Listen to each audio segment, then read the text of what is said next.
यहीं से तो मतलब महाभारत, जिनको हमारे अभी के जेनजीज को तो बहुत कम पता है, लेकिन जिनको पता भी है, हमारे एज ग्रुप के जो लोग हैं वो भी ज़्यादातर महाभारत पढ़ने की जगह देखे ज़्यादा है। तो अगर आप महाभारत देखेंगे भी ना, तो वो कहानी भी वहीं से शुरू होती जहाँ से आप बता रहे हैं। हाँ।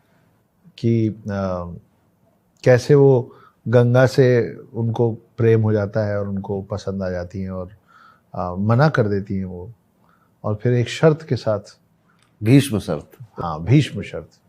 तो जिन लोगों को नहीं पता उनको बता दिया जाए कि शर्त ये थी शांतनु से विवाह की, कि तुम मेरे किसी भी जीवन में, मेरे किसी भी निर्णय पे सवाल नहीं पूछोगे।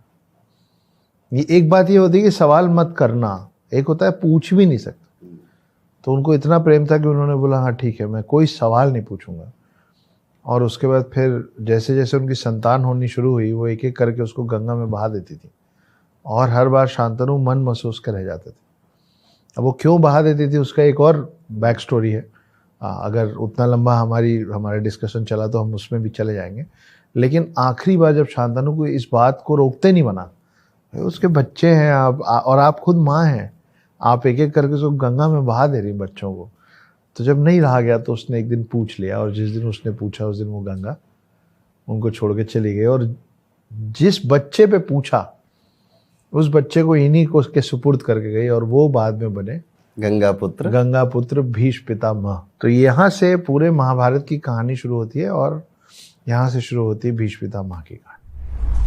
भीष्म पितामह, उस समय तो उनका नाम भीष्म पितामह नहीं था जी, देवव्रत था उनका नाम। देवव्रत को गंगा जी ने ही बोला था कि कुछ भी हो जाए तुम्हारे फादर तुम्हारे लिए सब कुछ है, ठीक है। और यहाँ से हमको बहुत बड़ी शिक्षा मिलती है कि आपके फादर जिनकी वजह से हम आते हैं, और ज्योतिष में भी ये बात बोली जाती है सूर्य के लिए, क्योंकि सूर्य को भी एक पिता की संज्ञा दी जाती है कि सूर्य या फादर, आप इनके लिए जितना समर्पित रहेंगे उतना प्रसिद्धि प्राप्त करेंगे, ठीक है।